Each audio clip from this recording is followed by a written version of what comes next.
my name is Caitlin Palachuk, and I'm with Cook County Health and Hospital Systems. Thanks for joining us. If you need help with an appointment or have a medical question, you can reach our health system at 312-864-0200. My guest tonight is Dr. Thomas Pathanalous, who is the Chair of Ophthalmology at Cook County Health and Hospital Systems. Welcome to the show, Doctor. Thank you. Thanks for having me. Thanks. So August is Children's Eye Health and Safety Month. Couple questions. When should you start having your children's eyes examined? So in the state of Illinois, we actually have a screening that's mandatory for all kids before they go on to kindergarten. So that's something that's already set, and most schools implement that. However, really, screening starts very early on. At 6 months of age, pediatricians look at kids and they know what to look for. They look to see if the children's eyes are not moving correctly, if they're squinting, if they're large in any way. All those are things that pediatricians are trained to do in their training and are able to pick up to follow kids to see if there's any problems with their eyes. And what are some refractive errors that can be detected during these examinations? So refractive errors can range. You can have an eye that's too long, which we refer to as nearsightedness. We can also have an eye that's too short, which is referred to as farsightedness. There can also be abnormalities with the shape of the eye or the cornea. It can be shaped like a football. So all those are different problems of the eye that can lead to refractive errors. And what are some specific warning signs that may indicate that your child has a vision problem? So one of the most common things is children will come home complaining that they'll have a hard time seeing the board. That's something that's very common. The other thing that parents can look for is when they're taking pictures, if they see one eye kind of wandering off, or if they see that one eye has more of a red reflex on the picture, that could be an indication that one of the eyes may be misaligned. Another thing that parents can look for is if the eyes, instead of staying straight, shake or move. Those are all things that may warn a parent that there may be problems with the child's vision. And what are some steps that parents can take to keep their children's eyes safe?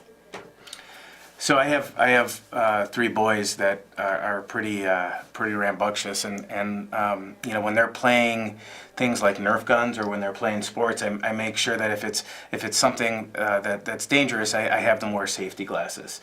So I think safety glasses are great. I'm a big proponent of wearing sunglasses. I think you know, there's a lot of ultraviolet rays out there that can damage the eyes, and I think even from a young age, children should start wearing sunglasses. I think that's very important. And also, if they do wear glasses, it's important to make sure that those glasses are made out of a special plastic called polycarbonate, because those are shatter-proof glasses.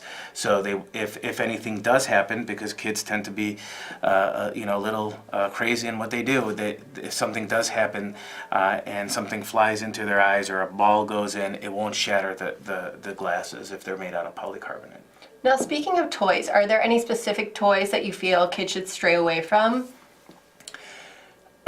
So any toy that is a direct object, you know, a direct trajectory into the eyes. So Nerf guns tend to be something that are kind of dangerous. So if your kids do wear Nerf guns, or if they do play with Nerf guns, BB guns especially, anything like that, make sure that they wear safety glasses and protect their eyes. Let's zero in on one of the most commonly talked about diseases of the eyes, which is glaucoma. Can you tell us a little bit about what glaucoma actually is?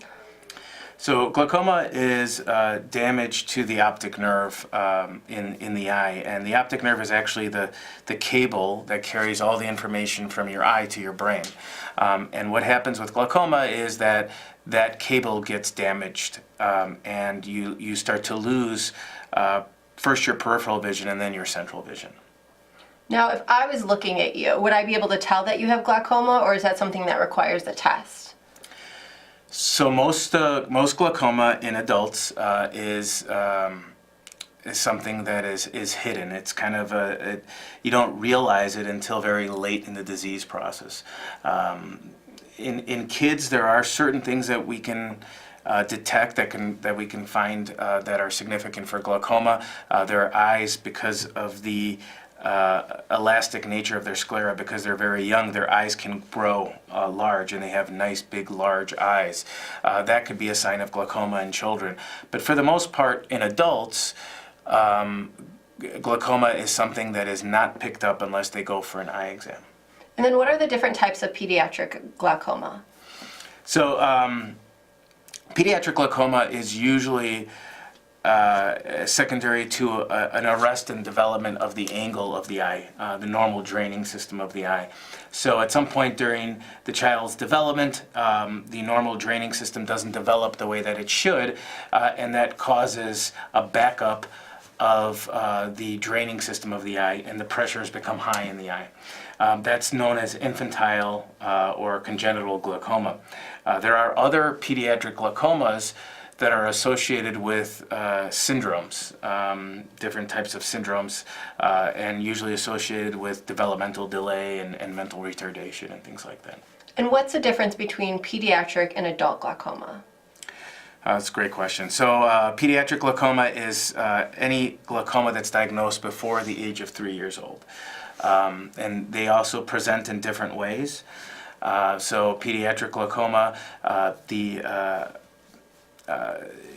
kid's eyes will become large. They'll have photosensitivity. They'll also cry a lot. It's because of the scattering of light that occurs when the eye becomes large. And then what is the difference between the two? Well, both cause damage to the optic nerve, and that's what the definition of glaucoma is. The biggest difference is the age that it actually happens in. So in pediatric glaucomas, again, it's before the age of 3. In adult glaucomas, it's usually after the age of 45. Oh, looks like we have a caller. Hello, caller. What's your question today? Yes, grateful as always. Doctor, I'm a 70-year-old man. I had cataracts in both eyes, and I was afraid to go because I thought of the pain. But you know what, doctor? Explain to the people how easy and pain-free that surgery is. The only little pinch you get is when they give you the IV. There's no other pain involved in it at all. From 3 to 5 hours, you can see out of the eye. For a few days, you have to be careful.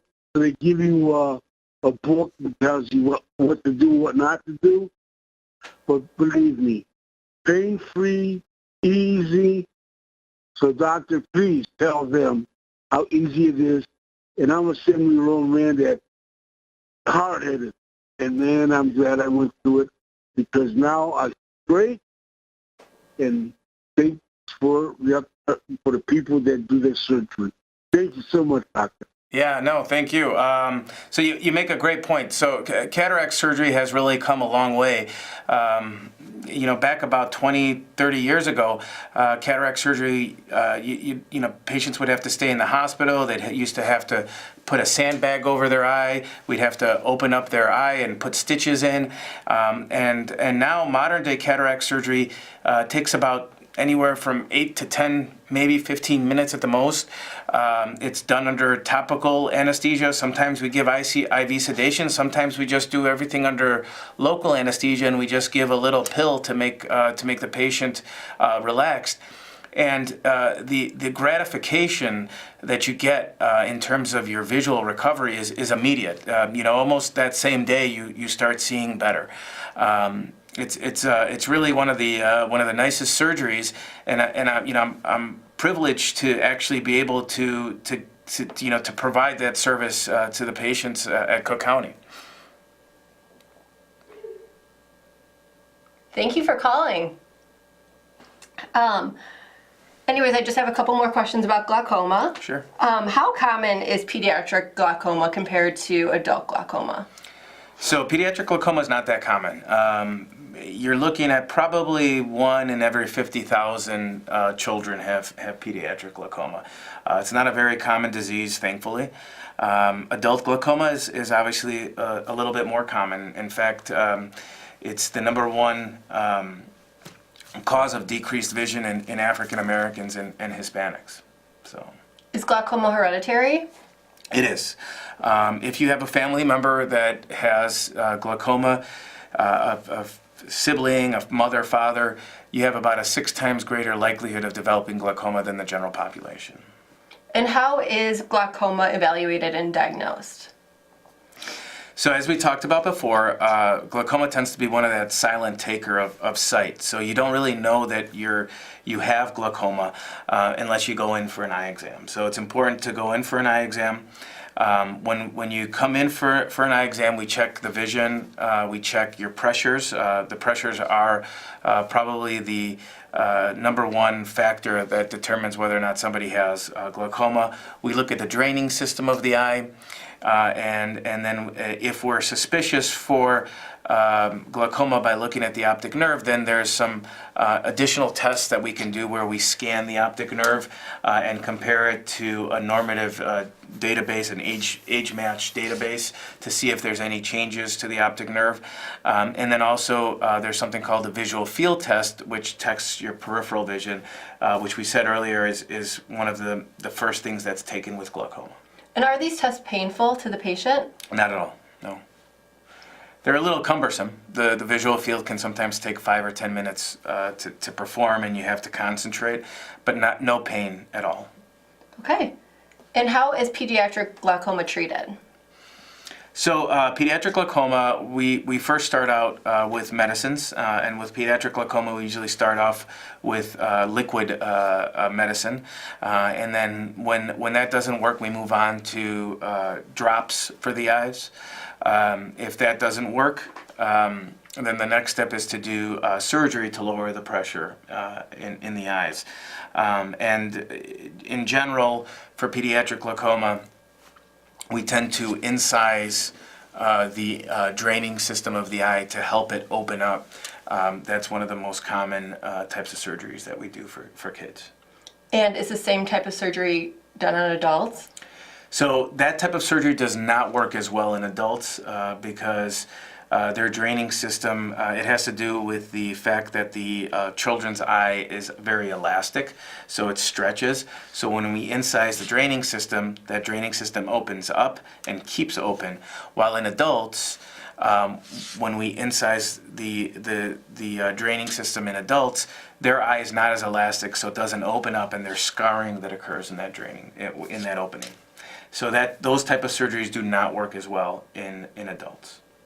And then what types of advancements are there for children that there might not have been in adults?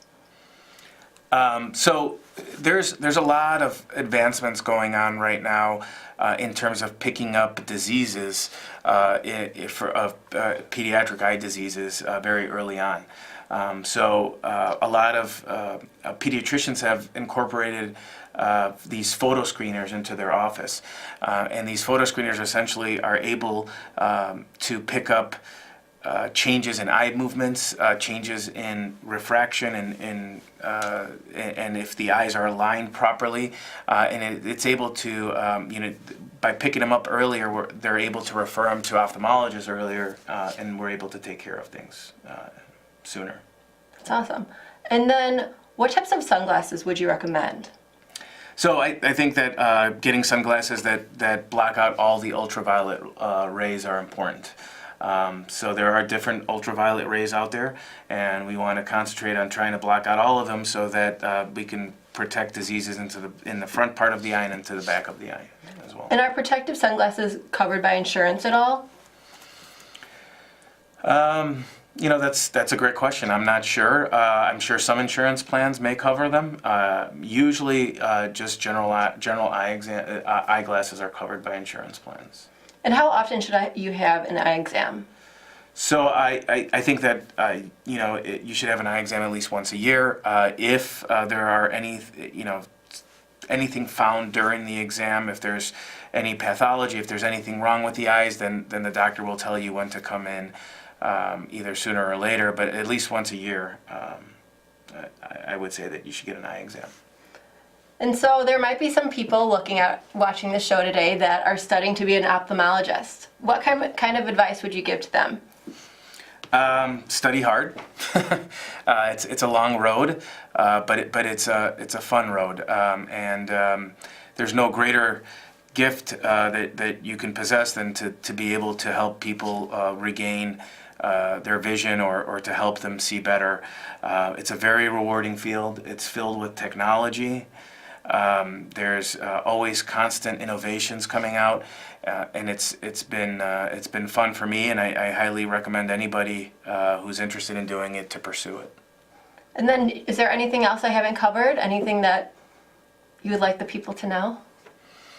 Yeah, we covered it earlier, and I think that's important, but I do think that it's a good idea. Even if there are no problems with your eyes, I think it's a great thing for someone to go in to see an eye care professional, because there are things that we can pick up from the body, whether it be diabetes, whether it be some other disease of the body, that we can see early on in the eyes. Thanks. Well, it looks like we have another caller. Caller, go ahead. She needs. I have a 5-year-old daughter who was just told she needs glasses. She's really self-conscious about it. How do I convince her that it's the right thing to do?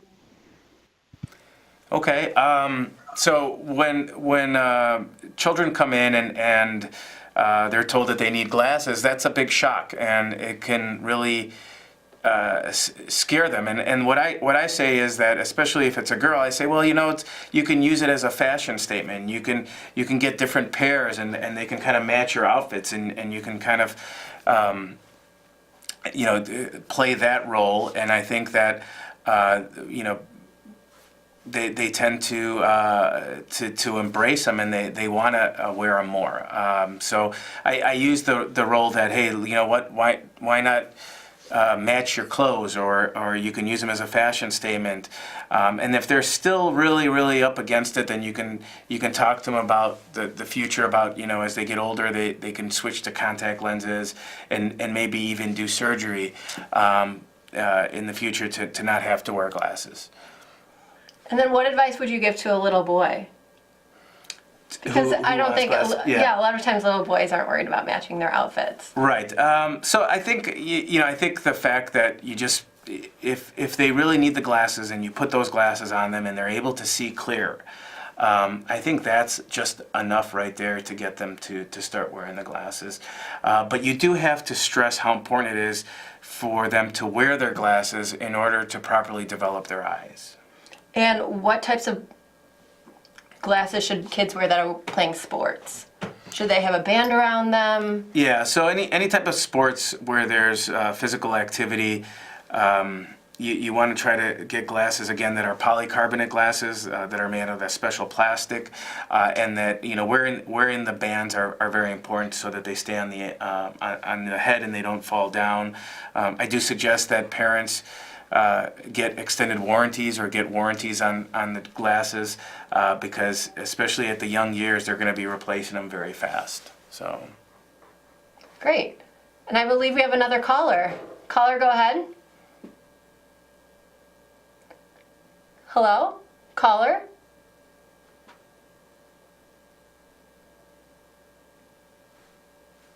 Well, they must have gotten disconnected. Hopefully they'll call back. Yep.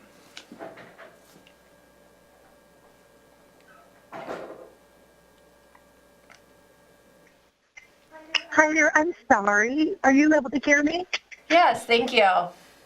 Oh, my apologies. I've heard around the neighborhood that there are some new services at Provident Hospital for vision care. Can you tell me a little bit more about that, please? Sure. So starting in September, we're going to be offering LASIK services at Provident Hospital for patients so that they can be spectacle free, so they don't have to wear glasses. So patients that have had to wear either contacts or glasses their whole lives, if they meet the criteria and they're good candidates, we'll have this offer to them. And it's really exciting. We're able to do some cutting edge things here, and we're also we have some great physicians that are going to be offering this service, and we're going to be doing it at a very, very, very reasonable price. So. Great, and looks like we have another caller. Caller, go ahead. Hi. I have a question for the ophthalmologist. What are your thoughts about people changing their eye colors? Because I've seen a few celebrities changing their eye colors. How healthy is that? Yeah, so the only way to change your eye color at this point is to wear colored contact lenses. The problem is that you have to, anytime you wear any type of contact lenses, you have to be very careful with contact lenses. Contact lenses can breed organisms. They can cause infections in the eyes. If you're wearing them to correct your vision, that's one thing, and it helps you to fix your vision. But if you're wearing them to change the color of your eyes, then you're taking a risk for something that really doesn't help you in any way other than maybe making you cosmetically more appealing. So I don't think that, I'm not a big fan of colored contacts. I think that sometimes because you don't see, a lot of times with colored contacts, you don't even have to see an eye care professional for them. You can just pick them up. So you're not told about the risks and how to take care of yourself and how to wash your hands and make sure that you take out your contacts every night. You don't have that. That's not there when you're just going to get a pair of colored contacts. So a lot of people will wear them and get an infection, and that's devastating when you see that, because a lot of times the infection, even when it goes away, there's scarring that's left on the cornea and the vision will never return to normal. Yeah, but I've seen a lot of people, not a lot of people, but I've seen some people actually change their eye color permanently, and it's been like it's not been like popular, but I've seen people do it. So do you know anything about that and how that works? There is something called corneal tattooing, where you can change the color of your eye by changing the color of your cornea. Again, very unsafe. There are some people go to other countries usually to get it done. It's not really done that much here in the United States. But again, very, very dangerous thing to do. There's no, it doesn't look natural. If someone were to look into their eyes, they'd be able to tell that they had this done. There's no way right now to change the color of your iris, which is the real colored part of the eye. We can't inject something into the eye. We can't give a drop. There's no way to do that. The only way to do it either is by putting a contact on or by tattooing your cornea, which is the clear part of the eye. Thank you. All right. All right, well, it looks like we are unfortunately out of time. Thank you so much for joining us today, and thank you all for watching. Everyone have a great night.